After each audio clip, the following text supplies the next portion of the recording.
This is James Arnold Taylor, voice of Obi-Wan Kenobi. Welcome to a more civilized podcast. This is the podcast you're looking for. You may not go about your business. Stay here, listen, and then move along. Hello there, listeners. It's Kyler. And Chris. And Ross. It sure is. I think we still need to work on that one. Yeah, That needs a bit of a workshop, I think. We need some... Well, the real dropping the ball there is that nobody's saying General Kenobi right after. That's true. That's a it good feels point. unnatural. I do a poor General Grievous. I don't feel I comfortable bet Ross with could that. do it. He's got kind of that deep... General Kenobi. I don't know. I mean, Grievous is very... Put some gravel in your mouth, Ross. Yeah, Come on. Yeah. Gurgle something. Mm-hmm. Anyway. Well, we'll try. You got it. Like, Grievous is kind of like if, like, really old, just Richard Harris is getting really He's feeling angry at someone. desiccated of late. Yeah, like... That's all I can think of. That's way better. No, thanks. I don't feel like it was. But... Okay. Wow. Ross, save us from this insanity. With some... News. What kind of news? Just the news. Newsy news that I'm never going to forget again? Ross, this is like our third episode of the new year. Yeah, but I only missed it on one.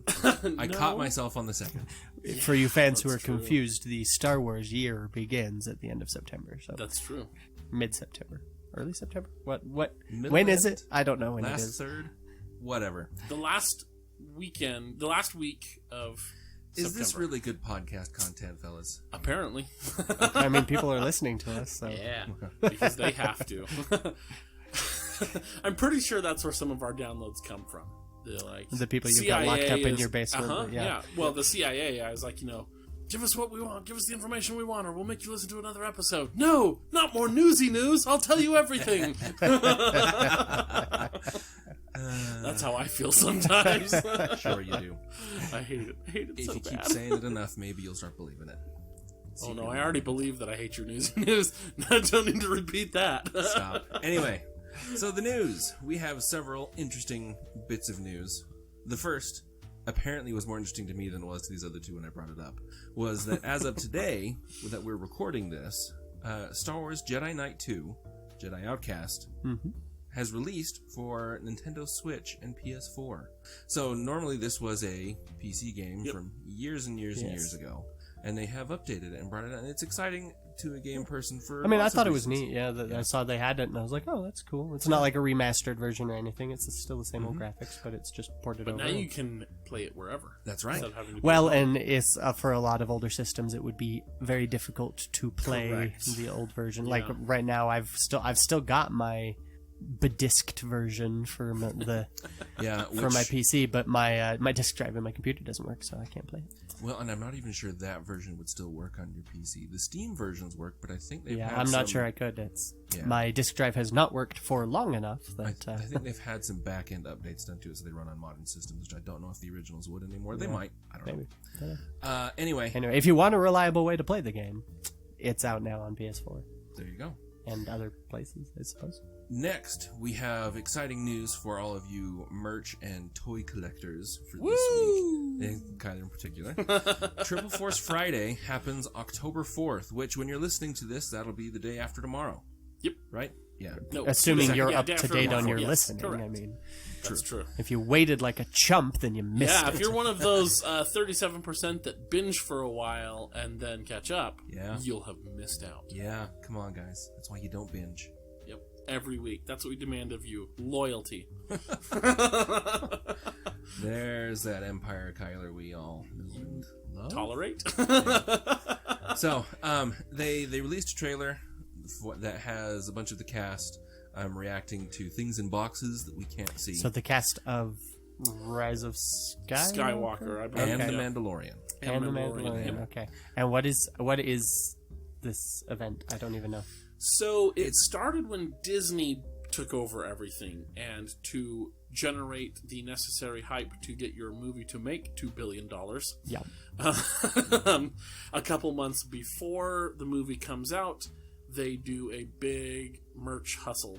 And they called it Force Friday because alliteration helps sell things. Yes, it does. And Memorable. a couple months before means October, and so they just said, well, the first Friday in October is going to be Force Friday. And that will be our big merch day where we debut a whole buttload of stuff for whatever we have coming up. So, this year is Triple Force Friday because we have Episode 9, Rise of Skywalker, we have The Mandalorian, and we have Resistance Season 2. So, 3 things, Triple Force Friday. Go spend all your money. That's like Full Force Friday. This is basically Amazon Prime Day for Star Wars. Pretty much. So, only far more expensive. yes, that's very true. No deals. And also, I'm sure we can expect lots of more fan theory shenanigans afterwards when we start getting leaks from the toys. And there have been at least one leak that I saw of like a damaged or repaired or modded BB-8 or something like that. So now there's, of course, 8,000 fan theories on how BB-8 got hurt or repaired or modded or fill in the blank with it obviously happens when Palpatine possesses Rey and then goes for BB-8 because it turns out that BB-8 is Palpatine's long-lost son. That actually makes more sense. Who turned to the light side and then swayed Darth Vader. He was actually, if you look really closely, you can see him in the background on Palpatine's bridge using the Force to sway Vader back to the good side. Vader never did that himself. Yep, I buy Obviously. it. Yep. That's the only aliens, right? It's the only thing that makes any sense. His name was actually Bobby 8, and when he became a droid, when all of the fan BB-8. theories come out based on still toy images, just remember they're all going to be stupid. I like to picture it this way. When someone says it's just like, oh yes, leak based on this toy or da-da-da-da-da, what that means is this person's toys talk to them, and you should probably keep a distance and not trust anything they say because they gone cracked in the head. Exactly. Yes. That's how valid these theories are. Oh, yep. Very true. Yep, sounds about right. All right. What else, Ross? And finally, it has also been released here today/recently that George Lucas was so upset with the direction that Star Wars has been going. Namely, that it was not the direction he gave to Disney. Yeah. That was his prime source of devastation. The particular phrase that keeps getting attributed to him in quotation marks is he felt betrayed. So Disney bought everything Star Wars, including all of Lucas's proposed ideas for a sequel trilogy.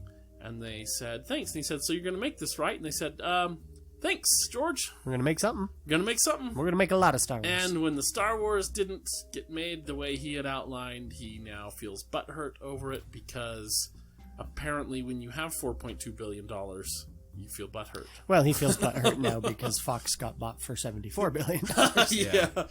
Which, that's... Well, whatever. Anyway, this is not our Fox show. Stay tuned. But hey, he can, I'm sure he'll find some Star Wars stuff to be happy with, That Disney is going to keep making Star Wars movies until they outnumber the stars themselves, so.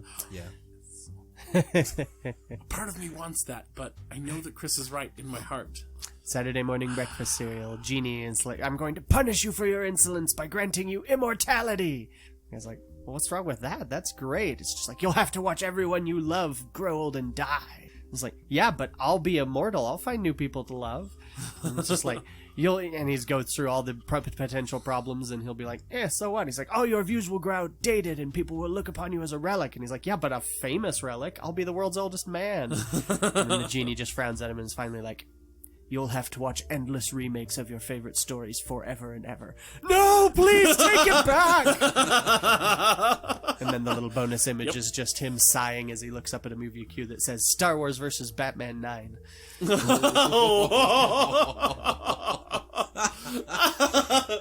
Yeah. Saturday morning breakfast cereal. I know I'm wrong, but I'd watch the first one of those. Oh shoot! Okay, well, moving on. It already got done. There's like that fan film. There's a couple. Fan film of them actually. Vader versus Batman, which was just. Frankly, Vader would win, no question. He's got the Force. Batman doesn't. Sorry. Yeah. I think if I remember it. Oh, I won't spoil it. Never. Go watch it for yourself. Yeah. So or spoil it and spare them. Ross, what are we doing today? Today we are continuing on from our adventures last week. Yes. And this is part 2 of our villains bracket redo. Yep. Special Remastered. edition. Special edition. Remastered. Yeah. That's it. I couldn't remember what we called it. Yep. I think we called it all of the above at one point or another. But on the episode title, it's Villains Remastered. Yes. But my working title is Villains Bracket Redux. Yeah. And in the episode description that I wrote, it is a special edition. So Well, there we go. We got the trifecta of we are failure. so consistent. Yes. Okay, well, that's what happens when you have separation of powers on this podcast. Yes. So, yeah, we're going to finish, right? Yes. So last time we Teamwork did makes our everything horribly inconsistent. Force user / lightsaber conference. We Right. did our officer conference. Today we've got our bounty hunter / warrior. Mercenaries. Yeah, bounty hunter warrior mercenary group. And then we have our random conference of scum and villainy.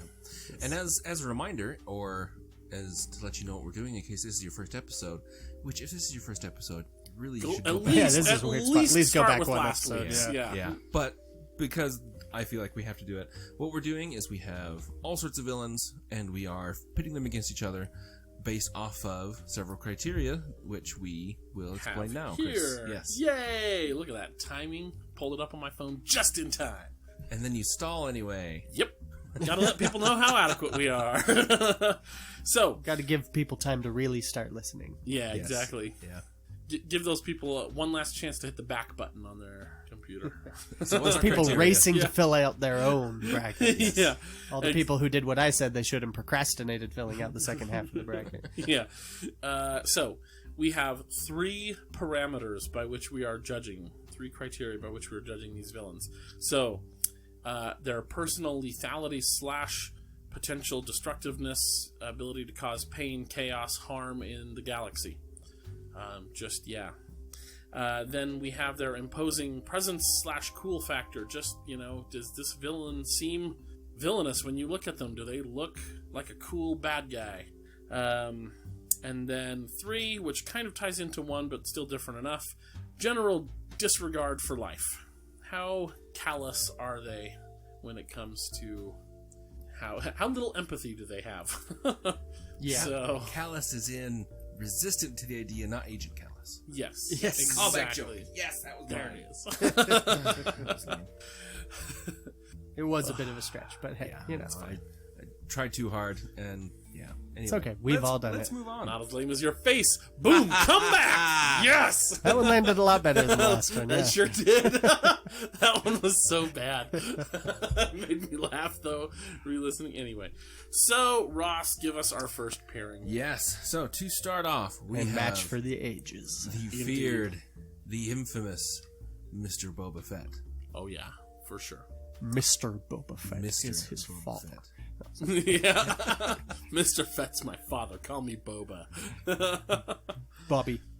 Yeah. He becomes BB-8. BB-8 does have the little antennas, Boba Fett, and so does Boba. BB-8. Yeah. It's conspiracy. Come on, guys. Confirmed. Confirmed, yeah. Confirmed.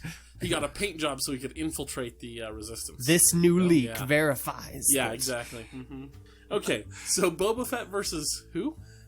Versus the also infamous, because he takes advice from a flea, Oh, stop it. Salacious. Oh, that story is the worst.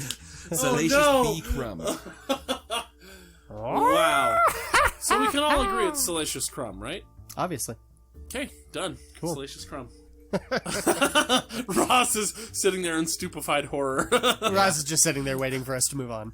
I was about to say, nope, I'm writing down Boba Fett, and I'm the judge, so Okay, so personal lethality. Obviously, Boba Fett. Yes. Yes. However- destructiveness, ability to cause problems. However, disregard for life, I would say, is Salacious Crumb. He's sitting there laughing and egging on Jabba to keep dropping people into the Rancor pit. This is where he gets his happiness from. Boba is out killing, yeah, but he's doing it for the money. There's not necessarily joy one way or the other. I can see Salacious that. Crumb, he gets a kick out of watching people being eaten alive. And sometimes alive people are more valuable than they are dead, which means Boba would But he want to keep them But alive. that's Yeah, not, no, but that, yeah, but that's you're not why he's doing it. He's only doing it, and with Vader's... well, no, but they have value. Like, it's not necessarily that he values their life, but I would agree that he's not, necessarily... We've never seen any sign that either of the Fets take any like malicious pleasure in the destruction of others, Sure. whereas Crumb very clearly does. Yeah. Yeah, I'll give you that one. That's And now, for the tiebreaker. Imposing figure. obviously salacious. Yeah, clearly. He's You got see those that little jumping beady at yellow you in the eyes. night? No kidding. Middle of the night, I would crap rather my see pants. Boba jumping out at me any day. For real. Like, because Salacious, like, look at how fast he can move. He jumps to the ceiling of Jabba's palace. Uh-huh. So he's got speed and Thing is agility out terrifying. the wazoo. He's willing to eat people's eyeballs out of their heads. Well, peoples is a strong word. Oh, he's willing to Droids chew aren't through people, wire, remember? but you don't think he'd be willing to chew through flesh. I don't know. Oh, yeah. I would chew be through more- wire yeah. before I chewed through flesh, depending on the if you flesh were a and the person. Kowakian monkey lizard. And if the wire was on or live, Yeah, that, I don't Depends, I don't think so. I think think he'd eat out your eyes. Maybe. I'm just saying we don't have anything to go by on that. That he would necessarily be a flesh eater. Except they are carnivorous. So am I. Yeah. That doesn't mean that I would bite someone's eye out of their socket. okay, it's Boba Fett. Come on, Prove it to me, Chris. Don't eat Ross's eye on the show. Okay. Fair enough. I would stab you in the throat. Oh, boy. By the way, Ross, I've been plotting the next slap. Have you? So, yep. Complete with musical number. Yes. You just got slapped. Mm-hmm. Whoa. Whoa. Anyway. Just got slapped. Boba Fett, right? Yeah. Boba Fett, Yeah. yeah. Go ahead. I'm just super happy that Salacious Crumb won one out of the three of those. I feel accomplished. Oh, boy. All right, next we have the infamous, the famous Yes. father of Boba Fett, Yeah. Jango Fett. Father daddy? / biological double of Boba Fett. That's true. Who's your daddy? Yes. Technically not Jango. I mean, Yeah. Technically, no. who's your father clone? Technically his grandpa? He's his own grandpa? No, because Boba Fett's dad would still be Jango Fett's dad. Should make them brothers. Yeah. Well, it's his clone dad. Like that. Yeah. Yep. Okay. Whatever. Sorry, my joke. All right, Jango Fett versus. A name I am not familiar with. Shelly Shelley. Lona Afra. Oh, this is Dr. Afra. Yeah. This is Dr. Afra from the comics. She has her own comic series. She was in the first run of the Vader comics for a little bit, and then she became so popular they gave her her own series, which is, as of this recording, still ongoing. Yeah. So, and she is actually probably one of my favorite characters that's been introduced in the comics. Because I mean, In the obviously Disney they obviously have like Vader and Poe and Luke and stuff. So I'm like, I don't really count those as like comic book characters, but Yeah, like, just your comic absolutely. characters. She is one of my favorites. I really enjoy her comics. In fact, I was talking with some fans on Twitter, and they asked my recommendation because Bacon Sale did a comic book episode recently, and so this fan happens to be a fan of both Bacon Sale and our show. Goes both ways. Yep, he does go both ways. And so he went to the library and got... In honor of Bacon Sale. Family, Chris. Yeah. What? He went to the library and checked out some comics. He got some of the That was Poe perfectly Dameron innocent, ones. Ross. I don't know what you're talking about. Yeah, he's true neutral. That's what he's trying to say. Uh-huh. That he goes both ways. Gray Jedi, huh? Yeah, sure. I've expected more of a reaction. I'm not going to give you a reaction on Grey Jedi, Roth. But anyway, He's so too, he asked me he's too for busy pouring confirmation. all his reaction energy against newsy news. It's true, yeah. My reactions have been spent for the day. Right. But anyway, so he asked me for my recommendations, and I said, yeah, the Poe are good. They're not my favorite, but they're still good. But go do the Dr. Afra one. So if you haven't read the Dr. Afra comics, go do it. So give us Afra's abilities. She's quite smart. Tell us a little about her. She's really, really smart and devious. Good way to put it. She's an archaeologist.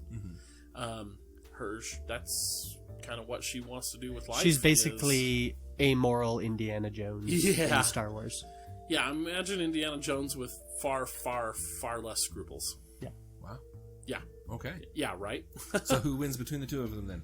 I would argue for Django, personally, by a narrow margin. So... Like, these two, I think, have similar levels of, personal like, evilness, lethality, but- I think Django is going to Oh, yeah. just barely edge out because she is shown to be... Dr. Afra's shown to be pretty Yeah, but lethal. he's Jango But Fett. she needs He's more prep time. either him or Cad Bane She's is the most more of dangerous a- man in the yeah. galaxy. Like, Dr. Aphra's more of like a set the trap and then let your enemy walk into it and get killed kind of a thing. yeah. So she would need like more prep time. Like, but if both of them walked into the same dark alley on opposite ends and then gunfight has to happen, Jango's gonna waste her. Well, and I mean, you look at it, it's just like this is Jango Fett. Like, hey, we're Yeah. in the middle of a storm and a Jedi just came running out on me unawares. I'll be okay. Yeah. Yeah. Jango, I am regarded by everyone in my profession as one of the two best people, and it's a toss-up between the other one and me.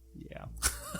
So lethality goes to lethality Jango. is him for Visual sure. imposingness I would also give to Jango. That Mandalorian armor has always been It does. It classic. looks so cool. Dr. Aphra, in her normal getup, she has like this weird like World War I airplane pilot like leather head strappy helmet thing. That like it kind of works for what they're going with. Oh the yeah, I like character, her design, but it as is far not as imposing as a villain. villainness, yeah. That being said, when she takes on some disguises, some of her disguises and stuff, I'm like, you look like a total bad A villain right here. Like, she hosts this party to like totally scam a whole bunch of like these rich black market people out of a bunch of money, and she's wearing this dress, this like black dress at the party, and I'm like, you are like femme fatale peak villain here. Like, you look fantastic, you know. But then she goes back to her like teenage kid that like found a leather hat. Her default look Yeah. is less imposing. Whereas, you know, it's like Jango takes that off and it's like, oh, T. Wheeler Morrison, awesome. Hey, Yeah, how he you still doing? looks imposing. Yeah, well, I mean, still but looks like he he's looks gonna kill friendly. you. Like, I love him. He's a great Yeah. guy. But put that armor on and he's so both of their default looks, I would say that Jango definitely wins out there. Yeah. And as far as which of these is the more amoral, like, they're both mercenaries who are willing to sell out all sorts of crap for money. They are, and Jango straight up murders someone he hired at the drop of a hat just to leave a clue. Well, and to leave a clue for a Jedi, like, yeah. which Aphra- arguably you would assume he probably planned it to go that way. Like, if he was planning on leaving them a clue to lead them there, then We've already discussed this, Chris. he's sold But her under the bus. Aphra That's pretty is ouch. perfectly willing to kill pretty much anybody to save herself. Like, no, even if it looks like you're gonna screw her over, she will have a backup plan or two to make sure you die or get screwed over yourself so she can get away. But character growth throughout the comic series turns out she isn't quite as hard as she makes herself out to be. And she does have a fondness for a particular Imperial officer, which she Piet, has had multiple Piet. times. Yeah, That's a good choice. yeah, and she's had opportunities to Piet kill this forever. officer several times, and probably should have in terms of just her own preservation, but didn't because she has a crush. Piet's pretty hot. So So I how long think before she it's joins the rebellion? never. They would lock her. In fact, they did lock her away, and then she escaped. Yeah, no, she is no friend of the rebellion. I keep trying to push all these old buttons, but he's not biting tonight. So what you're saying is she's moral enough that she won't join with a destructive terrorist that's- organization. yeah, that's So true. there's that. Yeah. Yep. Ross just shaking his head. Agent of Chaos, Chris. We had this great opportunity to hang up on Kyler, and you just had to just throw some my way. Come on. All right, who wins? I am on Django? nobody's side because nobody is on my side. That is how I feel. Actually, I can't say that on this podcast because Chris also hates the newsiness. Well, I mean, I'm kind of... All right, I am on nobody's side because nobody is on my side. Okay, yeah, It's more that I know a lost battle when I see it, and I'm not going to fight it. I'll just keep dying inside. It's fine. That's okay. Yep. Ross, next pairing. Next up, we have... Yeah, we're only on the third one. We should pick it know. up here. Yeah. Next up, we have the ever shiny and... And Shiny. surprisingly, not from Firefly. yes. And... I don't know, I can't think of any other good descriptions about Captain Phasma. The Fett-esque Captain Phasma. Yes. The Boba Fett of the new series. Looks Yes. really good and imposing. Doesn't do anything. Backstory and all the ancillary material says, oh, yep, super scary and imposing. Never quite makes it I onto saw the a big screen. freaking hilarious meme on Twitter just 2 days ago, something like that. somebody was like Captain Phasma in the movies, and it was like this little like baby Pokemon, just all soft and round and nice looking and cute. And then it was like Captain Phasma in the books and comics, and the same Pokemon, but it was like totally hulked out, like 14 abs, just like 12 triceps, just a huge mass thing. I'm like, yep, that is exactly correct. Yep. If Phasma did even 1/100th of the things she did in the Phasma book, which was still pretty lackluster, she would have killed Finn. Like, straight up killed him in an 8. Yep. And she's against Greedo. Hey! The man Two useless characters. who didn't actually shoot first. Okay. Here's my pitch for Greedo. Personal lethality. Greedo gets the drop on Han Solo. He walks into a bar and manages to walk up to Han Solo Sure. without getting noticed. That's different than getting the drop He still on. has... Is that not getting the drop on him, though? He still has a gun out, and Han And Solo so he doesn't take advantage of it. And I mean, obviously he's trying to bring him in alive, but... as I believe Ryan Farron said, right? Phasma, if she's got a gun trained on her, she'll do whatever you want. She'll give up. Until she'll roll she over gets and a play chance dead. to kill him. I mean... She'll voluntarily withdraw from the bracket because you've got a gun to her head. Okay, counter proposals. If Greedo shoots Phasma, it will do absolutely jack because we've already shown that she has the only effective armor in the Star Wars universe. That's true. She can take an axe to the face. Also, Greedo apparently can't hit someone who's sitting 2 feet away. Dang it, George! She doesn't know that until he fires. Well, and I think Phasma does get hit by a couple of laser bolts at one point too, doesn't she? Maybe, sure. But again, all she has to do is, like, draw a gun on Greedo, which... She does not in Force Awakens. She doesn't get shot ever. Well, And in 8, she doesn't get shot She either. does get shot in 8. That's how In we 8? know that her Oh. armor actually Oh, that's repels right. blasters. Because Sorry, Finn I've shoots her still multiple only times, seen or Rose, 8 one of them like does. twice Yeah, I in was a gonna say, I year. thought so. Or 3 times in a year. So Yeah. Yeah. Or Steven, 2 years. Sorry. get on it. Check us. Anyway, but here's where Steven I'm Fox. basing. Now, this is a deleted scene, so technically not canon, lower level of canon. But No, just straight up not canon. whatevs. I'm taking it because I enjoyed it. So there was a deleted scene from episode 8 that it was one of those where I was like, I can see why it got cut. Like, drag the story down. There's no time for it. But it was a neat little moment where it was Finn facing off against Phasma, and she's flanked by a couple stormtroopers, and he basically told the stormtroopers she's the reason that base got destroyed. Yeah. She's the one who sold everyone out.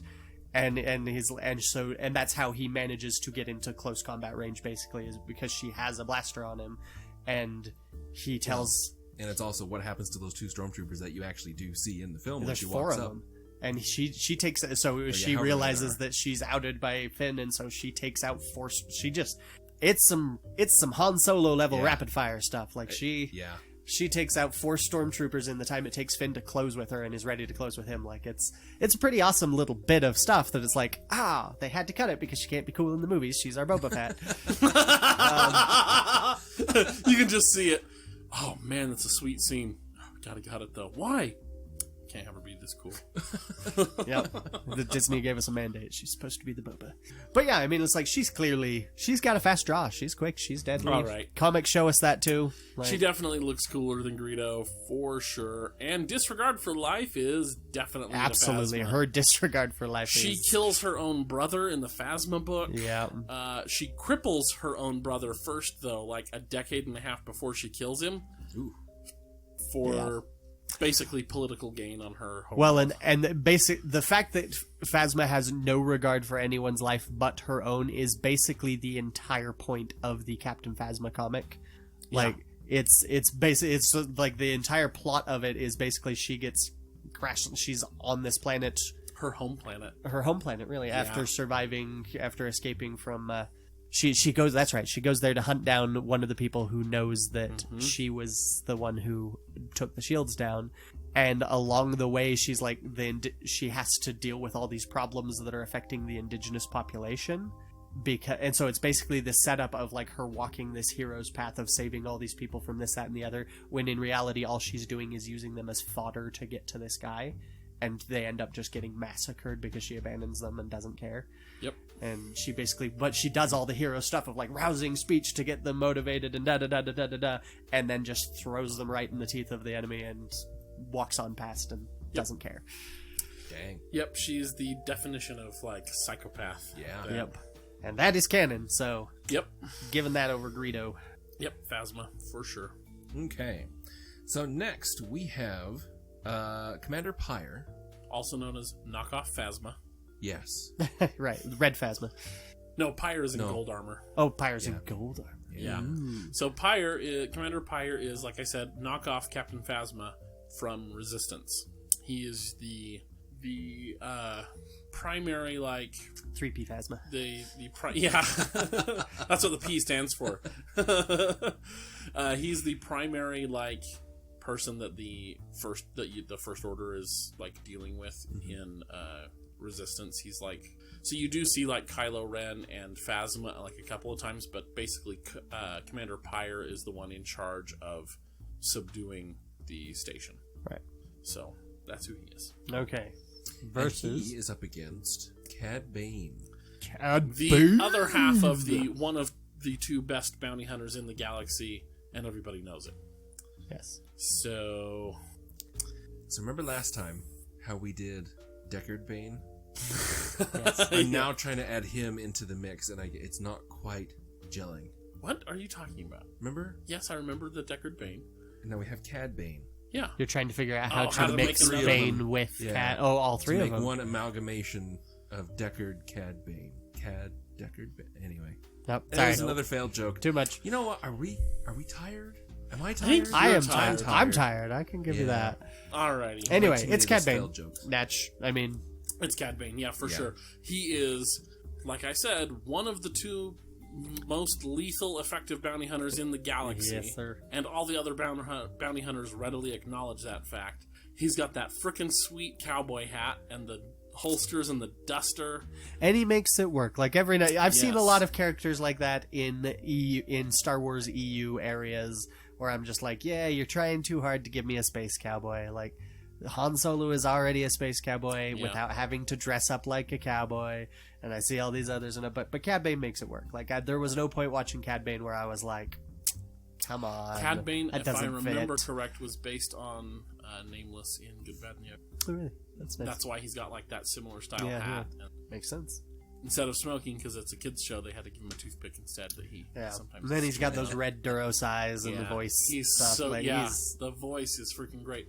Voiced by, if I'm not mistaken, James Arnold Taylor. Yes, I believe so. Yeah. So it's like, dang. Fact check us, Obi-Wan Steven. And my like favorite bad guy from the Clone Wars. Yes. Yeah. So, yeah, Cad Bane. Yeah, All he's right. more deadly. He Yeah. has greater disregard for life, and he is more imposing. Oh yeah, he's definitely disregard for He's life. got all Okay. three. Yeah, he doesn't have that pesky turns to the Alliance subplot.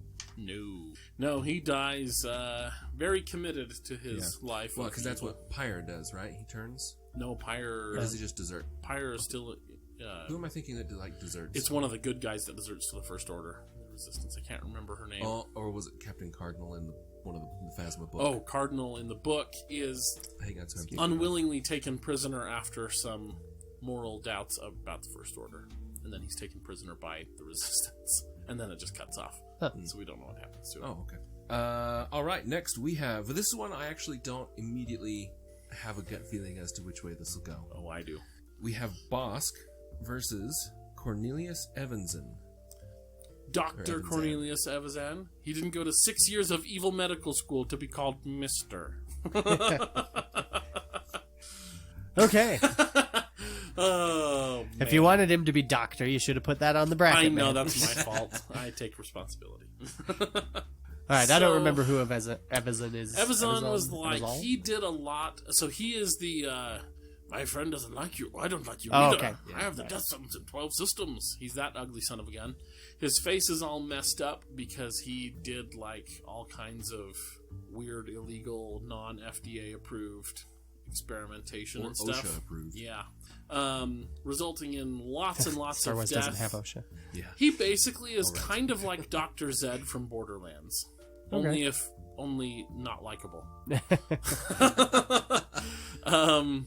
So yeah, he's basically like a serial killer Yeah. who's Yeah. also a doctor. And Bosk, of course, being the Trandoshan lizard man that you see in Correct, in a yellow episode jumpsuit. 5 in the yellow jumpsuit, among the other Yeah, bounty when, hunters. when they're like bounty hunters, we don't need their scum, and then it's like that's Bosk. Yes. Good Trandoshan noises, everybody. That was good. Yeah, I didn't make any. So personal lethality. I mean, if Bosk and Evazan get in a fist fight, Bosk is literally going to eat him. Yeah. Like, literally will eat him. Trandoshans are ravenous carnivores. He's got sharp teeth and claws. I put it this way. I picture if Bosk pits a fight in a bar and then it turns out that the old dude next to the kid he's picking on is a Jedi, he's going to at least get some scratches in. Like, I feel like he's definitely the more lethal of those two. Yeah, for sure. And then ability to cause widespread destruction, though.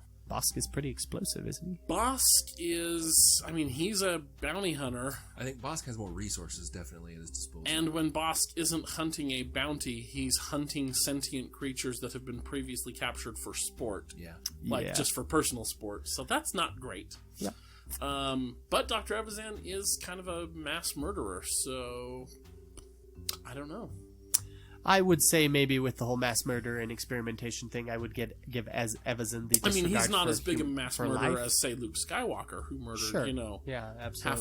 500,000 people on the Death Star. But Luke Skywalker is not a mass murderer. Man. Yeah. He is a genocidal. yeah, maniac. Yeah, but- for sure. Of course. We have And transcended mass murder. Yeah. No, you have to start making fun of him now. You've already had one for me. Now you have to do him again before you. I do what I want, Ross. No. There must be balance. Balance is the Force's job. I do what I want. Actually, I know this people at home won't appreciate this as much, but we're also kind of in the colors in our Oh, roles hey, tonight. look at that. I'm in a white shirt. Oh, yeah. Tyler's in a dark shirt, very black shirt, and Chris is in a gray, darker shade of gray shirt. So that's why you're on that side. Now I understand. All This is right. actually the 47th shade of gray. Anyway, Actually, all right. Anyway, so Family-friendly, Ross. visually imposing definitely goes to Bosk. Evazan's Yeah. face is messed up, but He's not ugly, in a way that but he's not really imposing. Yeah, you know what though? See, Bosk is kind of your same generic lizard man. sure. Evanson though is just like, ooh. Evazan looks like okay. So if you had the curse from Penelope, and then they got in a couple bar fights and got their face really messed up, that's what Evazan looks like. He looks like a pig man, not like he doesn't look frightening. He just Bosk looks is literally disfigured. a dinosaur man. He's Harvey Yeah. Dent as the pig man because that whole other side of his face is all. Every version of Harvey Dent is way more imposing than Evazan. Yeah, that's very true. It's like he has cauliflower ear, but it's spread to his face.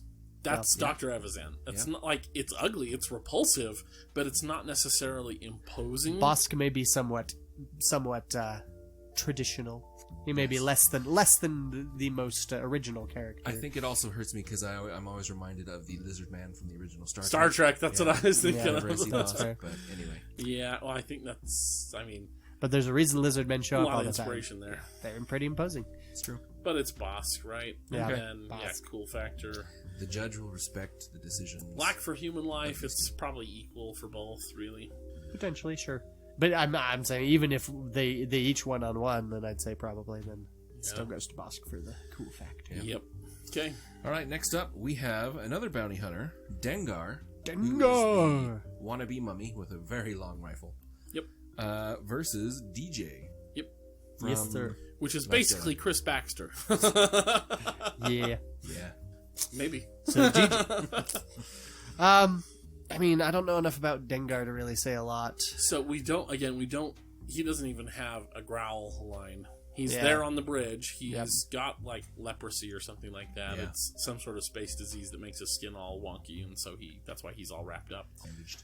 He's older. He hates Han Solo. Well, then, I mean, who can Yeah. blame him? Man aided and abetted genocide. Yeah, exactly. Yeah, I mean, with good reason, right? It's okay. I have the moral high ground. and So we know it's how important basically that is. like generic bounty hunter who's a step above generic because he got a name. Yeah. Because he was in original Star Wars, and everything has a name. And he isn't really in too much else. Like, We even have in itemized lists of all of the different little mouse robots scurrying around the Death Star. I mean, Yeah, that's come on. true. Do they really? Oh, I'm sure someone does. Yeah, some of them do actually have their serial numbers. Yeah. Okay. Yep. So yeah, and even in the current comics and stuff, Dengar still doesn't get like a whole lot of extra screen time. So Okay, so we don't have a lot to go. Almost nothing. So what I'm basically going with here is like we've got someone that we don't have a lot to go on, and someone who's not particularly evil. Like he's not really a villain, but he's definitely not a good guy. He's definitely either, not a so good that's guy. Why he Like got that's on the whole list. point of his character is that. So Dengar, I mean, Dengar seems more lethal just at face value. Oh yeah, I would definitely put. He's a bounty hunter. I would assume he's probably more lethal than DJ. Like, DJ doesn't really show any inclination towards lethality that we've ever seen, or destructiveness in general. Cool factor. He's a thief. Yeah. I think DJ looks cool, I would especially give at the the cool to end when DJ, he's in the uniform and he's got like the Pop the collar. yeah, pop the Pop the collar up. collar I'm up like, Well, dude, even, you look good. Even his even when he's right. I mean, he's Benicio del Toro. I mean, the dude cuts a nice figure. Yeah. Even when he's basically playing a bum in a But jail yeah, cell. when he pops that collar, I'm like, dude, you're a total like betraying sucker, but you look good doing it. Yep. That's right. So I think I'd give the looks to him. He just looks really cool. So that leaves us with disregard for life, which kind of a little bit even, because I mean, DJ, like, I don't think he necessarily is out to kill people or out to inadvertently leaves them in a position where they're going to die. But if it's his skin versus yours, well, only one of them's going to be hanging on the wall, you know? And see, but my thing is, he still has a soft spot, even though it's not directly like killing people related. He gives Rose her little her pendant back. Yeah. yeah, Out of the his goodness of his heart, his payment that he demands, upfront payment for the job, is basically something he needs for the job, which he then gives back. Yeah. Like, Yeah. that's a nice little moment. Like, so And he's don't- basically like, if there's a line between good and bad, and he's just like standing just opposite Han Solo. Like, he's not the worst That's a bad good guy way by to any put it, means. honestly. He's standing opposite of Han Solo, but on the slightly more, like, selfish and evil side of the line. If Han Solo had not made the choice to come back and help because he was more he concerned would be with his own DJ. skin and money, then he'd be at least pretty dang close to Yeah. DJ. So, And I don't but then think Dengar, that, I don't know. but that doesn't anything, seem yeah. like Dengar based on the other things we know about him, where he has chosen a life of bounty hunting and hunting Sure, other but there are people. plenty of people who are bounty hunters who aren't, mass murdering or anything, and but what I'm that's saying is he arguably seems- at least semi-reputable job. So. Yes, but what I'm saying is, by virtue of what we do know about him as a bounty hunter, he does seem closer to the willing to, When just you compare let's do this, go. Dengar to DJ, Dengar. Yeah, I don't know. I kind of feel like it's a This bit of is a wash. I feel close. like this should be a tiebreaker. All right, I'm fine with that because it is yeah. really close. Mostly because we don't know too much about them. So, Yeah. I wasn't prepared for one. We don't even know DJ's real name. I mean, yeah. all we got for him reals. is that that's the DJ stands for "Don't Join," which is his motto. That's all we've got. Really? Yeah. I missed, You is that didn't in know the that? movie? No, that's in the. I got that from the. Is it the comic? No, it's the illustrated dictionary of that they put out for we each movie. we had one that the library discontinued, and so I picked it up for my boys, and it Gotcha. mentions in there that that's what DJ's name stands for, is "Don't Join." So that's not even his real name. We don't even know. Yeah. All right. So for our tiebreaker, which one of these two is more likely to text strictly in emojis? No words, just DJ. emojis. DJ, yeah, DJ, no question, it's DJ. absolutely. And he would send the minimum number of emojis possible to Probably. convey the information. Or he would. I could see him just using several emojis just to screw with whoever he was Yeah. texting. So yeah, It's DJ. DJ pulls ahead for Wow. egregious emoji use. I True love it. evil, if ever there was one. Yeah, no kidding. That's it. The next text I send to you guys for the podcast. Just emojis. Next, we have... Way is the dark side. I know. I just now realized that I kept saying, "Oh, another bounty hunter! Oh, another bounty hunter!" Oh, yeah, this is our Yeah, It's the Bounty Hunter Conference. What am I even thinking? Because there's another bounty hunter here. There we go. We have IG-88 versus Black Yeah, have fun, Ross. Quercetan? Quercetan? Quercetan. I always read it as Quercetan, and then I had to correct myself. Yeah, Black Quercetan. Okay.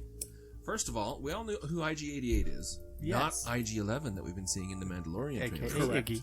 Yes. What? Yes. Iggy. Iggy. I-G-I-I. Iggy. Is that official? Please don't let That's that be what his I'm name. calling him. Oh, it really mean it. I will never not call IG-11 Iggy, except for just right there where I explained who I was calling Iggy. Awesome. Okay. So, robot assassin droid modified, like everything in Star Wars. Kills lots of people, very tall. Also in Empire Strikes Back. Yep. Real quick. Versus whoever you're going to have to introduce. Yeah. This Black is- Chrysanthemum. yeah. He is a like jet black with like some silver and gray. That's how you know Wookiee. he's evil. He's a Wookiee bounty hunter. And Star he Wars is, color codes things for your convenience. We sure do. Funny Except when thing, it's Black Krennic. Chrysanthemum actually wanted to be a baker. But when he went to school, they went, "Oh no, sorry, you got black fur." Yep. They're racist around there. They sure are. They sent him to the Wookiee equivalent of Slytherin House, and Yeah. that was that. That was that. Yep. That was a very tactful explanation there, Chris. I was sitting here going like, oh, he's going to say it, and I'm going to have to cut something. But you did it. You're good. Okay. So, so he's a bounty hunter. He actually does rip people's arms off in the comic. They It's have been known to do that. pretty awesome. He's a Wookiee that's a bounty hunter. He's Not a Yeah. person that's bounty hunting Wookiees. Yes. His species is Wookiee, profession bounty hunter. Got it. Yes. Yeah. And he Who may or may not bounty hunt Wookiees when he does. called for. He Yes. hunts Chewbacca down. Well, there and we go. Oh, there we They are. get away, but yeah, he's after him. Yeah. So he's just real vicious, real tenacious. Everything you might think a Wookiee bounty hunter with no conscience would be. Yeah. Well, I'm just going to go ahead and jump to giving the visually imposing to Black Chrysanthemum then, Yeah. just based on what I'm Yeah, hearing because here. the IG model, like, they're It's cool looking, alright. but they're not. They're too spindly, I Yeah, think, to they're be kinda imposing. gappy, yeah. Yeah. And then, Even the cool shots we've seen of Iggy for Yeah. Mandalorian, being all like rapid fire. yeah, it's Fat A. it's cool looking, but it's not imposing. Yeah. And that's Yeah. the difference. So yeah, lethality. Oh. If Black Chrysanthemum gets within Wookiee arm reach of you, you are done. You're you're done for. But we can see from Iggy, though, that range. And that's the That counter range, is though. that, but he has to get to Iggy first in this head-to-head. So Does he carry a bowcaster too? Does Chrysanthemum does. have one? Okay, so there's that. It's not like he's and not he'll use lethal that, at but long his range. bowcaster is basically, this is what I'm going to use until I can get to you, because that's where I'd really like to be. Yes. He every time we see him, he's trying to get into close range so he can literally tear you apart. But I'm just thinking, though, if you were to remove Iggy and put in Black Chrysanthemum in that shot we see from the Mandalorian trailers, he's not going to do as good as what Iggy was Yeah. doing. So, Maybe. I mean, it might be a lot bloodier if he's there. well, but I'm thinking so Iggy is hitting people in the 360-degree arc around him Yeah. within seconds. Yeah, I mean, as awesome as a Wookiee is, they're not quite that awesome. At least Yeah. not with the bowcaster. So, it's fair. just something to consider. What Yeah, about I'm just disregard thinking- for life? Like, Well, okay, so in new canon, we don't know really much about the special programming that pertains to Yeah. these independent assassin droids. yes. So it's hard to tell if it would be But I mean, he's literally a machine built to kill. right, Like, he but is where they're definitionally bounty lacking hunters, in it's I'm morals. bounty hunting Ross. I might, exterminate him with extreme prejudice, but does that mean I'm going to kill you along the way, Chris? I mean, possibly based Possibly. on what we've seen of Possibly, Iggy. yeah. But it doesn't. Yeah, but we Black- don't know. We don't Black have a lot to go on. Chrysanthemum, though, is kind of like, oh, there's someone in between me and my target. Sweet. I Let would me say kill them it's also. basically like the IGs are cold. Chrysanthemum is fiery hot in his murderous rage. Yeah, So, but he I would give is. that to Chrysanthemum. He on that. is.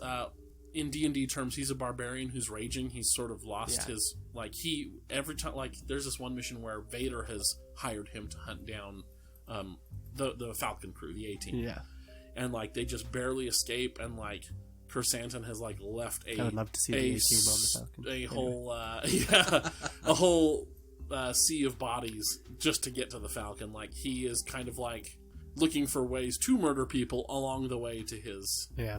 So IG-88 has no regard for human life. Chrysanthemum enjoys ending sentient life. So I think I'd have to give that. I would give that to Chrysanthemum. So if IG is more deadly, then we might have another. Chrysanthemum. Yeah, that's Because 2 he for looks Chrysanthemum cooler. because he is definitely more imposing. So I think Chrysanthemum's going to advance here. Wow. We'll I didn't see. think that Maybe would happen. we revisit that matchup after we watch The Mandalorian and go, well, now that this show has inevitably explained at least a little bit of the difference between an Iggy and a IG-88, Yeah.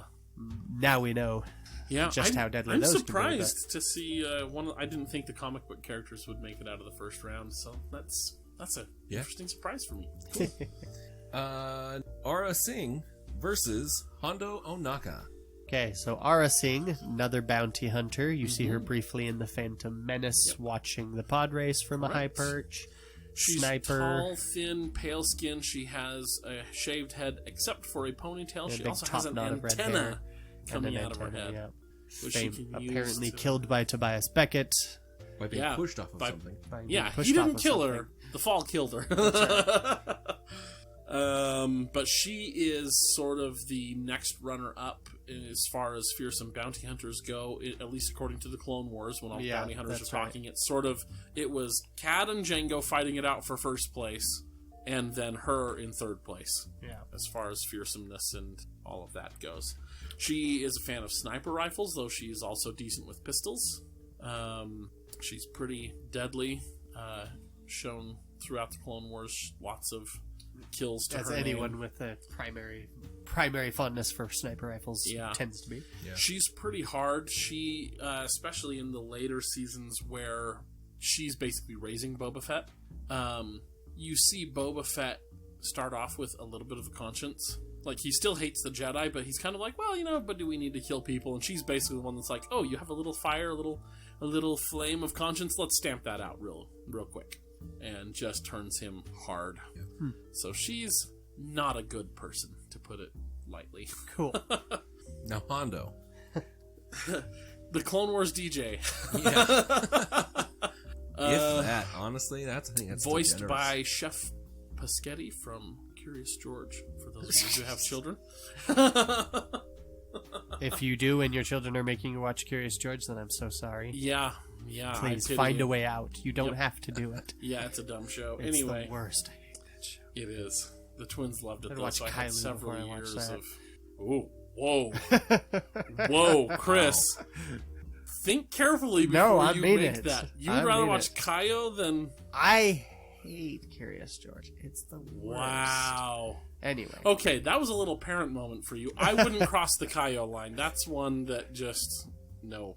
Wow. Anyway. Wow.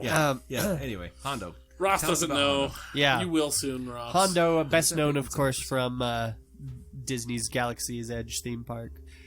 Yeah. So Hondo appears both in the Clone Wars as much more of a bad guy in the Clone Wars, but he also in Rebels as more on the good side. Yeah, he's amoral. He's mercenary. He'll go he's whichever way the money says. Pretty selfish, but he does have his favorite people in the galaxy that he will stick his neck out a little bit for. Yeah. I think that depends on the day, because that poor little Ugnaught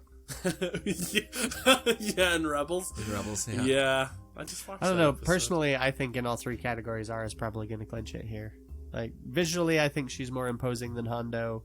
Like, Hondo don't might be know. imposing with Especially his that face first time spikes you and meet, everything. well, but the first time you meet Hondo and he's in that red coat, that red pirate coat and stuff, it's like, that's pretty cool looking. it's all right. But I mean, But- either way, still, she's definitely more physically lethal, like destructive in and any way she far intends to be, less, and concern far for fewer life. functions. So Yeah. even if Hondo could give her a run for her money on the imposingness, Yeah. Okay, I it's think alright. she's still got it. I was so ready for a tiebreak. Oh well. Next time, Ross. Maybe. Yep. Except I think this would have been. This is the end of our. That's the end of our bounty hunter / warrior Conference. Yes. conference there.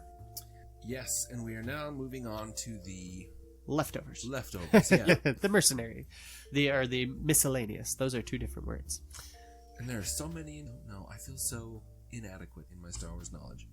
because this first one is just a random string of numbers and letters. Go, Ross, go. You'll know who they are once Kyler explains it. It's 000/BT-666. Yes. So Triple this is zero. a team. This is Evil Oh. 3PO and Evil R2. Yeah. 000 and BT is 666. 666, but they just call him BT. So I even though there are two characters, they're on screen. Everybody refuses to call him BT-666 because they're all like, dude, isn't that a little ostentatious? I mean, Yeah. seriously, 666. Yeah. So I put them on the same line here because they're all literally always together. Yeah. They're in the comics, but they're always on screen together. Similar to R2. We had R2 and 3PO together in the Yeah. Heroes bracket. So And did you say they're actually on screen?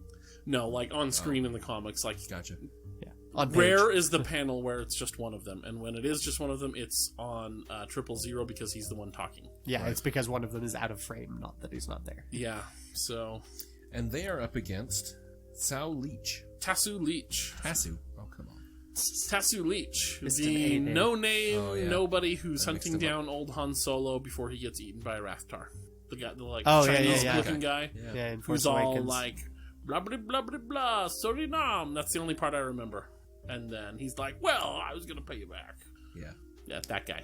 That's basically all we got on Tassu Yep. Lee. All right, I'm He just has a gonna Lego go. minifig. I'm gonna go ahead and give that to 000 and BT. Oh, for sure. Yeah. Yeah, because just from discussions we've had in past episodes, I know that these two are pretty nasty, and yeah, Yep. They're pretty. I can't wait till we get some of the yeah. further matches where I Versus get to Tassu, start my talking purpose to in you. purpose in existing is to raise the stakes for the heroes by dying first. Yep. Yeah. All right. Next, we have Iden Versio, who is the main character from the new Battlefront 2 Correct. story. Who's a diehard Imperial for all of one book and about 3 missions in Battlefront 2.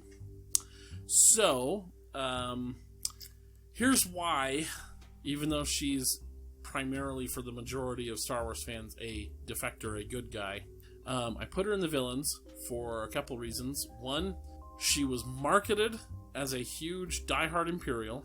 She is on the Imperial side in FFG's Armada stuff and like X-Wing stuff, which means when push comes to shove, just like they did with Callus, even though he defects, he's primarily identified as an Imperial, so they get slotted Imperial slots. So I was like, Right. that's good Yeah. enough justification for me. Yeah, that works Cool. for me. And she is up against Poggle the Lesser. Poggle the Lesser, the tentacle-bearded Geonosian from episode 2 and 3. Yes, the one with the face tentacles that no one would want on their face. Except disgusting. They'd be so cool. Oh, man. Well, Iden, of course, has the whole eventually defects thing going against her. Yes. That's not a great mark in your villainy favor. Well, okay, so I think that falls into the regard for life category, because Sure. even in the book and stuff, there is some compunction. Like, anybody who she thinks is actually, like, really committed to the rebels, she'll take you out, no Yeah. questions asked. But she will try to avoid civilian casualties, because these are Imperial citizens who should not, if possible, be collateral damage. So she's not a bad person, she's just committed to the quote-unquote wrong side, even though it's the lawful side. Democracy, Ross. They voted for an empire. I'm just saying. Don't try It's and what pull the that. people wanted, Ross. Stop it. It is not. And it should You also be listeners said- have no idea how much fun it is to needle Ross. I think they've got a bit of an This is idea. the primary source of joy in our friendship for me. Why do I even let you come over here? No, and also with Iden in particular, it was the massive loss of life and the BS story from higher ups that really From her father. from her father. Yeah. That made her That she was defect, just yeah. like, I don't know about this. So she is So- gonna lose. Finally And- made her go, wait a minute. Are we the baddies? Yes. Like, I feel Yeah. like I'm devoted to Space Hitler. Oh, that's right. Yep, this is literally Space Hitler. While Poggle, on the other hand, literally looks at Geonosians as the expendable drones they are. Have you seen our masks? Yeah. They look like skulls. They got little skulls on them. Are we the baddies? So Poggle's got, he treats his own people as disposable drones, which, I mean, arguably culturally they are, but still, they're sentient. Yeah. But they're kind of gray because in Rebels that one is should have been a drone, but does have an individual. Yeah, well, and then there's also the drones do have some amount of individuality, but there's the tendency towards hive mind, which is why when they see a socially / pheromonally superior Geonosian like Poggle or Queen Karina, it's yes, I will be loyal to what you say. I will carry out that command, but there is some measure of individuality. Right. There's also the whole brainwashing and taking over minds that the Geonosians engage in, which is some pretty dark territory. Yeah, mind rapey. Not great. Not good stuff. So I think Poggle for sure wins the disregard for life. Also designed the Death Star, or at least was involved in that. Yeah, it was Geonosians who built it. Basically, Dooku went to Geonosis because it's an out-of-the-way, outer rim world with a massive labor population and said, "Do you think you can build one of these?" And Poggle looked at the schematics and was like, yeah, I think we can do that. And started building it. What are you going to use this for? Oh. Destroy a few planets. Cool. And then to facilitate his escape from Imperial custody, Poggle literally sacrificed thousands of his own drones in the construction process. Basically, it tells us in the Rogue One, the Catalyst book, that Geonosians, without a construction project to work on, basically, they start to get antsy and turn on each other.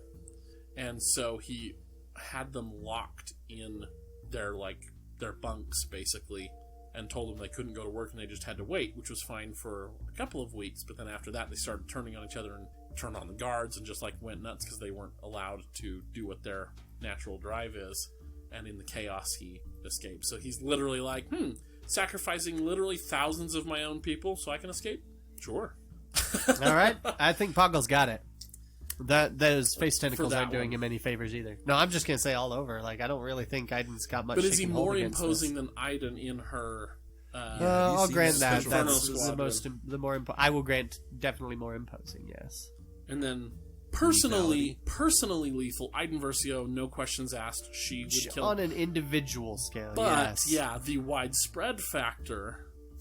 This is the and it's also the man who's building huge. His industrial complex is what is causing this global war, this galactic war.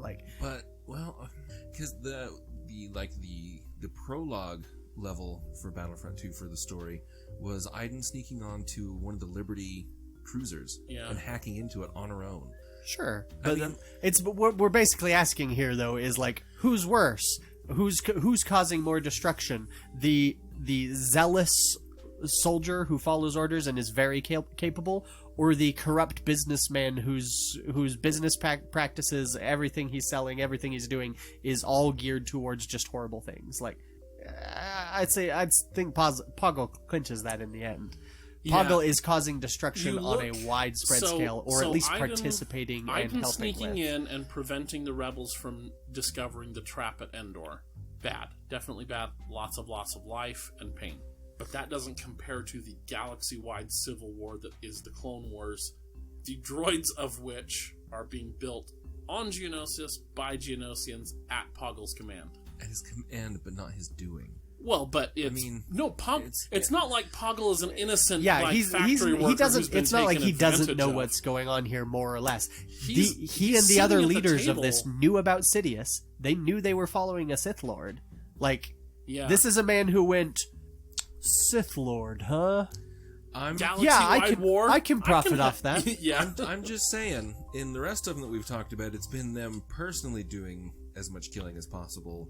It's kind of breaking tradition. So we've brought up both, especially last. But I mean, here we're going to get into this in a bit. But it's okay, Jabba doesn't personally cause any destruction. Basically, he drops a few people into a pit personally here and there, but Jabba's causing a lot of destruction. I thought this was going to be Iden Versio for sure, but now that we've talked about it, I think you're right. Poggle has created a lot more destruction because of his role as in the Clone Wars.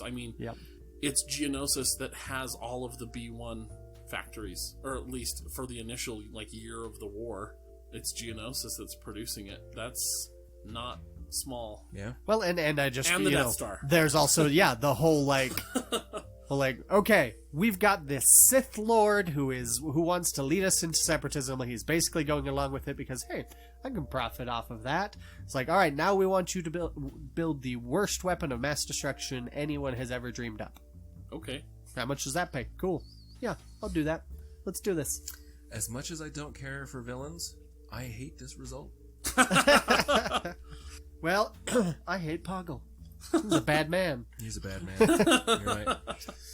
All right, next we have Pre Vizsla, the Mandalorian warlord leader, Death Watch. Death Watch person, Yep. Yes. versus... Voiced by Jon Favreau. Oh, that's right. I knew that, actually. So fun. He is up against Zam Wessel. It's Pre Vizsla. Yeah, I'm calling it. the second tier bounty hunter. Oh yeah, she's like your third string bounty hunter, Yeah. and he's Pre Vizsla, Which is a leader pity of because Death the whole Watch. shapeshifter thing, that's It's pretty... Well, I mean, totally I don't know. wasted. Honestly, I remember when I first saw that, my reaction was, oh, we're sticking shapeshifters in here? Really? We're shifting doppelganger changelings into... Okay, like... That's almost worse than the lizard. the it's like, oh, of course we gotta have a lizard man, gotta have a shape changer. Who once they're killed turns out to be a lizard person, and I love it. so that's not doing her any favors. No, Prey is way more visually intimidating. He's clearly got more or less disregard for life because I mean Zam Wessel's like, sorry, it was just a job. Yeah, And Pre Vizsla is like, can I we've got a murder peace- children on my planet to achieve my goals? Okay. Yeah. Well, and it's also too. It's like, well, we've got a functioning, peaceful society. I don't like that. Yeah. Let's drum up some war.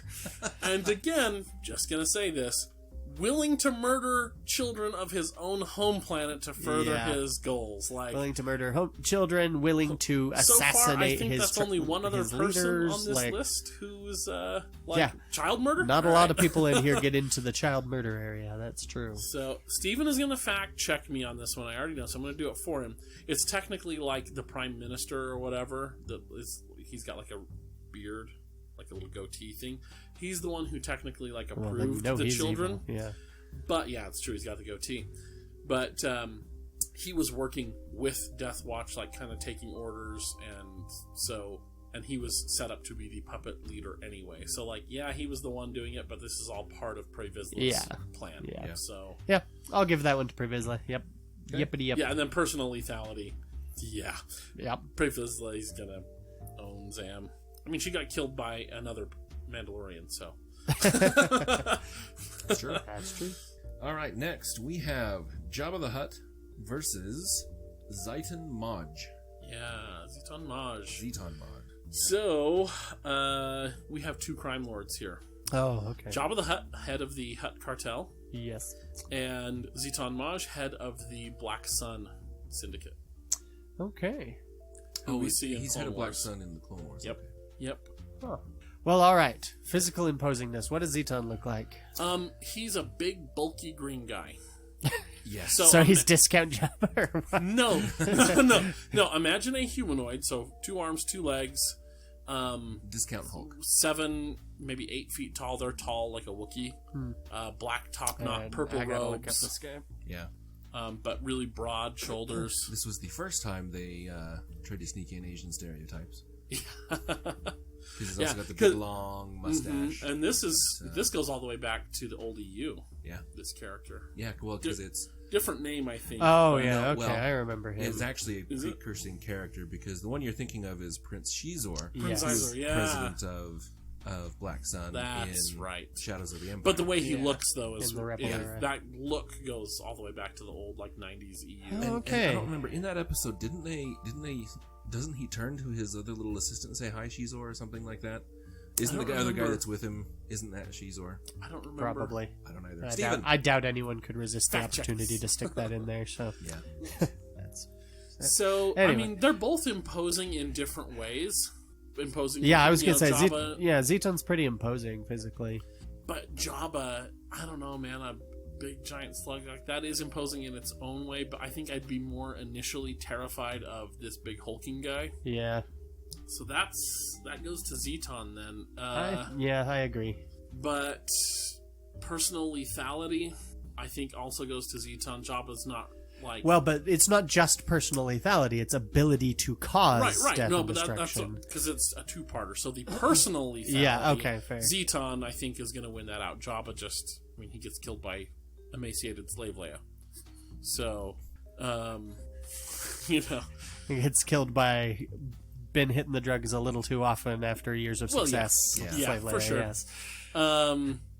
But then the ability to cause pain and problems. Well, but I mean, they're both heads Yeah, of but their they're own both heads of the cartels. crime syndicate, Yeah, that's which is why I paired them against each other. But the Hutt one is much larger. it is. It is. That is. And until Luke and Leia came along, Jabba, I think, had survived longer as head of this cartel. Than many Yeah, Hutts. Yeah. But the Black Sun is a little bit more ruthless that's than true. the Hutts. The Hutts, I guess, don't have to be as ruthless because everybody knows their reputation. It's like, well, just don't cross them and you'll be fine. Okay. But the Black Sun, like in all the books and stuff that have come out since, they seem to be a bit more aggressive and willing to use force to get things in there. Where Jabba's kind of like, well, I'm rich enough, I can just pay bounty hunters and, oh, you work for pay? Cool. Well, then I don't have to do anything to you. Yeah. Or Black Sun is kind of like, do this or else, you know, and they pull out their gun. And What about disregard for life? Where's Zeton? well, we don't see a whole lot of him personally. In those few episodes, it's in Clone Wars. He's part of Darth Maul's like criminal empire that he's building on Mandalore. So he's part of that. So I mean, his bar for human regard can't. You got to be too remember high. though that everything that we said about Salacious Crumb to advance Yes, him I in know. that area also applies to Jabba here. Right, and I was just going to say, but then it's Jabba the Hutt. So like, also a pretty low standard for human or life regard. You know, I feel like I want to call it a draw, but I think part of me is just doing that because it's Jabba, and I feel weird letting him lose to, other less known crime lord. Yeah, I mean, Jabba is. I'm trying to think of Clone Wars information. I mean, Jabba is willing to strong arm the other Hutts. Jabba is willing to leave Zero the Hutt Zero the alive, Hutt. so that doesn't speak Yeah, well to his that's disregard for true. life. I mean, Like his the fact that primary source of entertainment after semi-naked dancers and poor music is rancor feeding. So there's that. I like his music. So Jabba's primary, secondary. So I guess his secondary, his secondary, his saving it for special occasions. Entertainment yeah. is feeding randos to rancors and watching them be eaten alive. So that's not great. Yeah, He's and then willing when to he runs out of leave- rancors, it's like, well, right, let's get out of the house and do some outdoor feeding people to things. Yeah. He leaves Han Solo and possibly others in carbonite on his walls as decorations, even though they're alive. I mean, permanently entombing enemies to use as decorations. That seems fairly life disregarding. Yeah, that's fair. Whereas Zeton Maj will just kill you. The fact that he let Han live as long as he did, though, would also kind of like... Well, he does. I don't say feel that like Han's his Job favorite. necessarily wastes... I don't feel like he wastes more than he... Well, I mean, he does just toss people aside for fun. Well, those are sometimes, only but- Gamorreans, so, you know. They're a dime a dozen. It's not just Gamorreans, though. I mean, he's dancers, too. In Twilight. Oh, yeah, well, that's because, she would do what he wanted. Yeah. So, I don't know. Where do you guys feel we're at? I don't... It seems pretty even. Yeah. All right. Ross, tiebreakers. Give it. Who can bake the best muffins? Of these Best two, evil muffins. Evil muffins, yeah. of these two, who is the most likely to bring a small child to an R-rated movie? Jabba. Jabba. Yeah. He's gonna bring that kid along anywhere. Yeah, Zeton seems like a little too, honor bound or something. I think he would be like, well, there's children. I feel like it's actually paradoxically, I feel like Zeton's more the type of children should be seen, not heard. He won't bother to bring a child anywhere. Whereas Jabba loves that kid, but maybe doesn't have the best standards for how to love that kid. I don't He's know. not a good parent, is what you're saying. Okay, fair enough. Well, but it's like almost that he's a better dad in some ways, and that makes him a worse person somehow. I'm not sure what I'm Well, arguing our gut here. reaction was still Jabba, so there we go. Yeah. All right. Next, we Chime have... in with your thoughts, listeners. Rate Jabba as a parent. 1 to 10. Next, we have Tobias Beckett, versus Zero the Hutt. Another Hutt. Yeah. Beckett. Yeah. We don't even need to have... buy like Woody frickin' Harrelson versus the Jar Jar of Hutts. Versus a very, very flamboyant Hutt. Yeah. Okay. Yeah. Cool. So there we go. All we need about that. And Zero, did he even have his own followers? Was he the head of any? He was portion of like the a family? smaller one on Coruscant. He was based in Coruscant, and so was there to get a lot of information, which he then fed back to the main cartel so they could use it. But as far as like personal followers to him, he was one of the lower, one of the smallest ones. All right, next we have Fun, Ross. Mirage Chantel. Ooh, so close. Mirage Sintel. Chantel, come on. Versus Sebulba. Okay. Ross, you clearly don't remember who Mirage Sintel is. I don't. She's the cat empress lady on the slaveholding empire thingy in Clone Wars. That's right. Who's got it real bad for Anakin. Yes. All right. So Mirage Sintel versus Sebulba. So Sebulba, the putsy pod race the pilot from episode 1, beats up on Jar Jar and the Anakin, but that's about as far no, as not you get. Mustafarian, Malastarian. Malastarian. Yeah, that's Well, their it must whole be world is evil. Malastair. Don't you remember those episodes? The Zillo Beast. Dugs are from Malice. Dugs are from Malastair. Yep. Usually when a species is called a name, their planet is a similar name. Yep. Just like Okay. humans are from Tatooine. I'm just kidding. Humans originate in the core. Anyway. What? No, I know. I'm just... Okay. Anyway. Are you guys not going to debate this? Oh, no.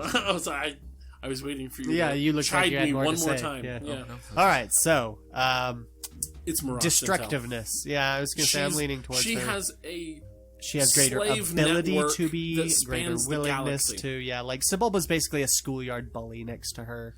Yeah, she orchestrates and operates and has a fair amount of direct involvement with the largest slave operation in the galaxy. That's Physically a big backmark. imposing / She's villainous. way She more is- physically imposing. She's the femme fatale kind of imposing. Like Sebulba will punch you, but she just exudes threat. You know what I mean? Yeah. But a sexy threat. Sebulba will punch you if you're like Jar Jar. But that's about She's got that's her about as frightening as we ever She's seen. got her him. electro Frankly, it whip doesn't that take she much uses to... though, like all the time to break people. She's great. And then so it's her. That's like every category. Disregard for life. She runs a slave empire, so that's about as disregarding life as you get. So Mirage, more villainous than Sebulba. Next, we have Admiral Trench Yay! versus Gar Saxon. Cool. Admiral Trench is the Clone Wars spider general dude on the side of the A Separatists. Harch is the species. Yep. And I mean he's from Spideria. Exactly. Probably. But yeah, so he's basically if a tarantula were a playable D&D race. Yeah. Like that's that. And walked on 2 legs. No, he's got 4 appendages. He's got 3 arms and 2 legs. Does he have 3 2 arms? legs? Mm-hmm. Three sets of arms, 3 sets of arms. That's Okay. what I mean. Yeah. So I was he like, usually that's keeps. unusual. He'll usually have Loading like God's 2 of eye them, sort of stuff. kind of like holding his hands behind his back in like a resting position while he like gesticulates with the top 2 arms. It's like he's efficient. He manages to get in several villainous poses all at once. But he still has the exactly. He's so villainous he can do multiple poses. But then he's also got like the little The mandibles. the little clicky like Okay, and things. who is you Gar know. Saxon? Gar Saxon is from Rebels. He is a leader of the Saxon clan of Mandalorians, Okay. and he sold out Mandalore to the Empire. It's basically, hey, you help us subdue the rest of Mandalore, you get to be in charge. Yeah. And so he's like, oh, cool. So he's got white armor that's based on original concept art for Boba Fett. Really? Yep, Boba Fett originally had white armor, like almost identical to what Gar Saxon has, which is of course why they threw it in. Sure. And he is he's in charge of I don't want to say a super weapon, but a non-conventional weapon of mass destruction for the ground called the Duchess, which is basically an AT-DP, sort of the predecessor to the AT-ST, which is mounted with like this like lightning generator on each side that makes Mandalorian armor brittle and ineffective. It basically just crumbles it, and then it also, by the way, cooks whoever is in the Mandalorian armor. Huh. So it's pretty gnarly, and he uses it at the very first opportunity he gets on his own people. So, not real great. Yeah. Okay. So, destructiveness here. This is one of those like physically destructive, and like Trench has got it's warfare a down. Mandalorian versus a giant spider as far as like one-on-one who's going to kill the other. Yeah. Which that's pretty even. I mean, and Trench is a survivor, as we've seen. He gets blown up and comes back all cyborged up. Yeah. So he can clearly take a beating. Yeah. But then Mandalorians dish out quite a beating. Yeah. So that's kind of even. What about on large scale? Yeah, large scale destruction. Gar Saxon, I think, would have done more, but he just didn't get a chance to. Yeah. Because he gets killed. But the fact that he doesn't get a chance to, kind of. Is but also then again, part of it. Admiral Trench is like supposed to be some sort of military genius, but he lost in a military engagement to Anakin, so I don't know if I buy that.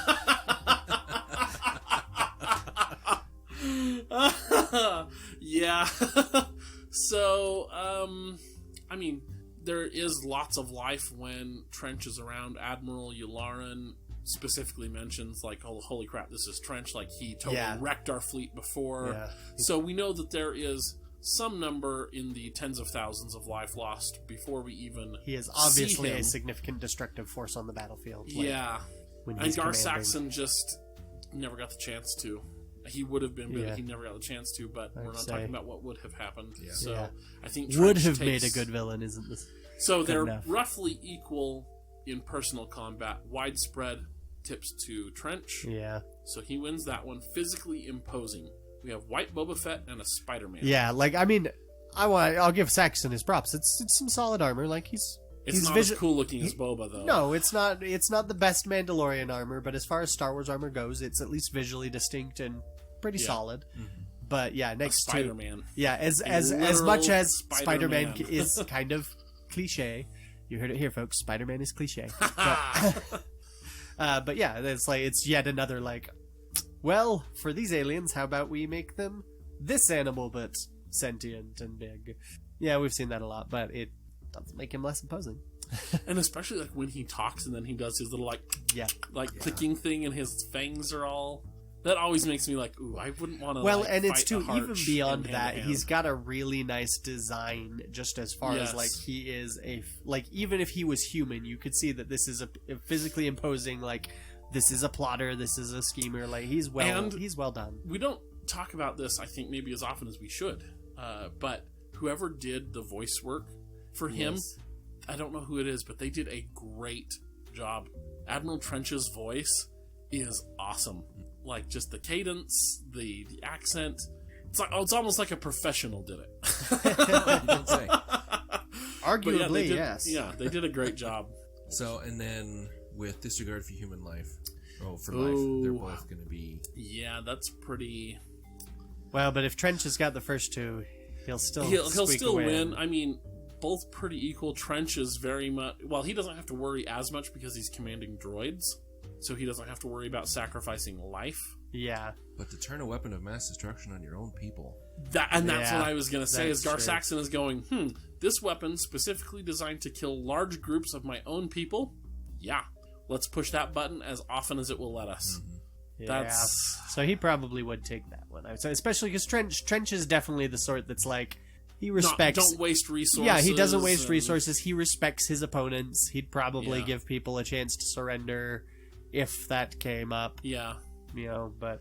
Yeah, he seems more honorable a little bit Hey, than... Trench was Gar voiced Saxon. by D. Bradley Baker. No kidding! Yeah! No wonder the voice is so Yeah. fetching good. Love me some D. D. Bradley Baker. That's the voice of every single clone in the Clone Wars, if you Yeah. didn't know that. Also the voice of every single animal in any cartoon you've ever seen, basically. That's pretty... Chris is not exaggerating.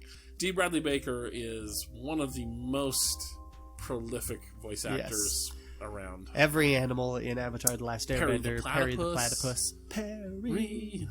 who we bring up every time we bring up D. Bradley Baker. Because we should, and he's Anyway. great. Okay, So Trench moves on. Trench moves on, yep, and Yeah, that gives us wow. one last pairing. That's right. Our final fight. Pairing. Sorry. Our final fight for the evening is Moralo Eval versus Rook. Now, on the one hand, one of these guys literally has evil in his name. Yeah, for sure. So Rook was the Nogri assassin who we now see in Works Rebels. for Thrawn. Yep. Yes. Voiced by. Do you guys know? Warwick Davis. Warwick Davis. Hey, that's right, yeah. Because he harassed Dave Filoni about why he wasn't in Rebels yet. He literally was like, "You're going into your 4th season, man, and I still haven't got a Dave, job." I'm getting dismayed Yeah. at how many Star Wars properties are being made without me in them. Let's fix this. Yep, for sure. Well, because he didn't get. I don't think he got a part in the Clone Wars at all, and so he was like, "Dave, this is your 2nd Star Wars project. I thought we were friends." Yeah. And so then Dave was like, "Okay, fine, I have this character for you." And he's like, I am okay, the John I'll accept Ratzenberger of Star Wars, man. Put me in there. it. Bring it on. I love it. Me too. I love the Warwick Davis. Okay. And remind me who Moralo is. He is the inventor of the box from the Clone Wars, the little Oh, training yeah. thing. That guy. Yeah. And yeah, so that's him. Okay. So personal lethality, Rook all the way. Yes, sir. Rook would literally tear him limb from limb. Yeah. A la Wookiee style. Yeah. If you didn't snipe him first, because that's Rook's preferred Yes. thing. He is personally destructive on many fronts. Yeah. And then widespread, I'd probably have to give that to Moralo Eval, just because even though he had limited involvement in the Clone Wars, a lot of what he did, or the limited stuff that he did do, did have slight ripples Yeah. going out. So probably they're imposing. Neither of them are super imposing presence, but I'd give it to Rook. I'd give it to Rook, Yeah, very much true. And especially what they did with his voice, with Warwick Davis's voice, it is phenomenal. Yeah. It's so cool. If you know it's Warwick Davis, you can hear it, but like just the little modulating they did with it is fantastic. Disregard for life, I think this is where Moralo Eval is going to take it. Yeah. Really? I think so. Dude, he designed the box as literally a lethal elimination contest to pick a bounty hunter. Sure. But Rook is also very much the, hey, look, there's a target. Can I kill other things along the way, please? Kind of. But when other targets that he could be killing run away and they're not the target, he lets them go. Moralo Eval is literally like a sadist. That's his shtick. You know, as the judge here, I think I'm going to have to Hey. call it for Well, I'm just saying, you took up the Yeah, I don't that's the know thing, enough though. about either of them. Like, Yeah. I have trouble working around Rook because I've got Rook from the original It's pretty expanded close from universe what for I Legends. understand. Yeah, but it sounds like there's some significant differences, and so and I haven't gotten that far in Clone Steven Wars. will So. want us to go with Rook, but Oh, I'm sure. Oh well, in that case, Moralo Eval it is. But no, I think, yeah, sure, Rook will let people go, but it's because he is focused on the current task at hand. I don't think that means he's any less disregarding of life. But this goes back to the Salacious Crumb thing, where it's like Moralo Eval gets a kick out of watching people suffer, and literally is like, "Oh, that was too easy for you in the box. Let me up it so that more of you die on this next round." And he like cackles evilly throughout that whole thing. Like he But really His name is enjoys- literally evil. Ross. I would think that would put them on more even ground rather than All right. one above the other. Give us a tiebreaker. Okay. Which one of these two individuals is more likely to take more than 10 items through the express checkout lane? Ooh, Moralo Eval. Yeah, I Rook feel that way follows too. orders. He does. Even Moralo Eval would be like, "I'm going to take 11 just to see if I can get away with it." Yeah.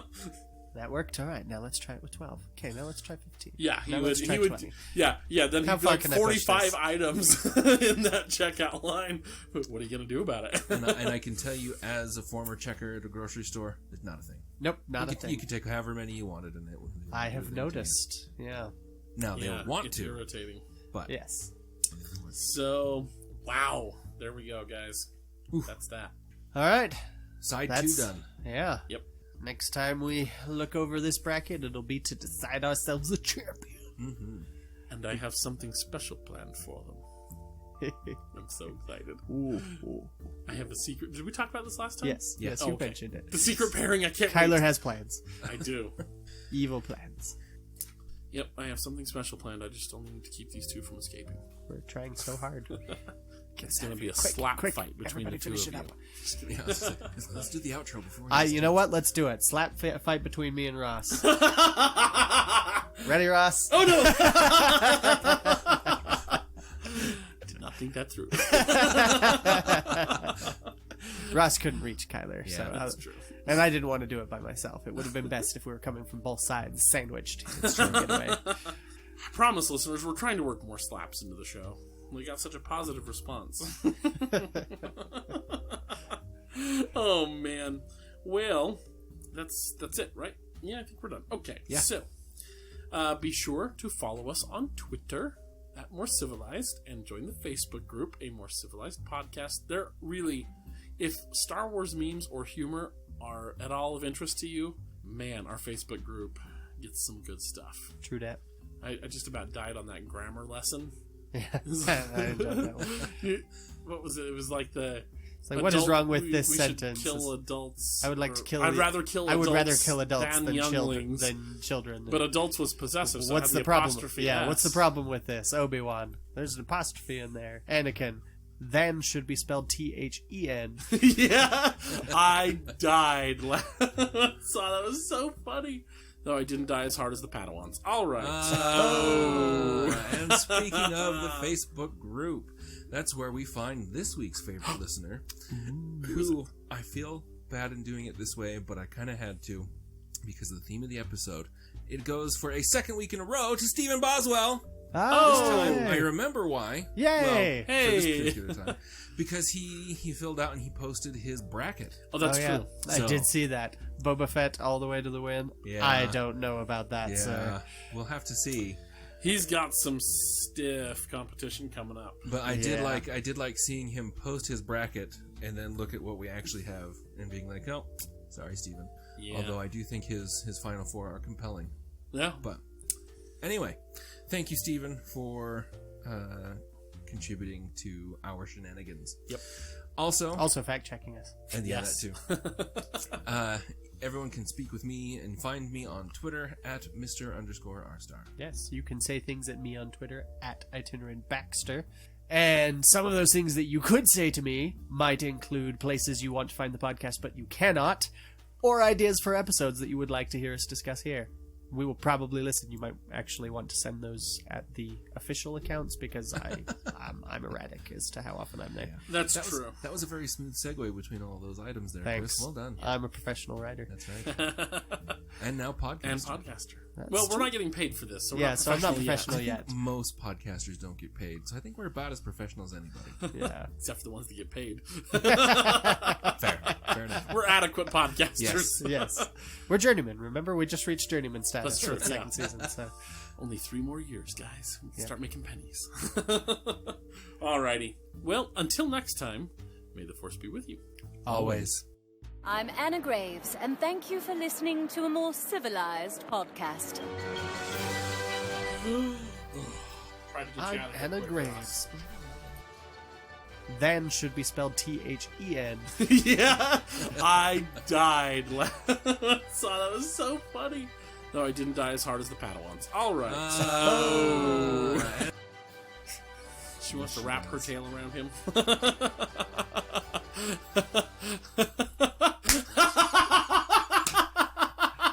Put that in the outro. Or we save it for Valentine's. I've got like 3 more jokes, but I'm not going to Do it. Just say he's cutting them all out anyway. 1 or 2 of them are inappropriate enough that I'm not even going to drop them in our conversation. Yeah. Maybe we can have that be a Patreon tier someday. A less civilized podcast. Here you get all the dirty jokes. Oh, man. Okay. Whew. Joel will not approve. You can listen to this without Ross's protecting guidance. And definitely be worse for it. Okay, sorry. Here's. Next, we have... Excuse me. No. Okay. I'm done now. You sure? I think so. Okay.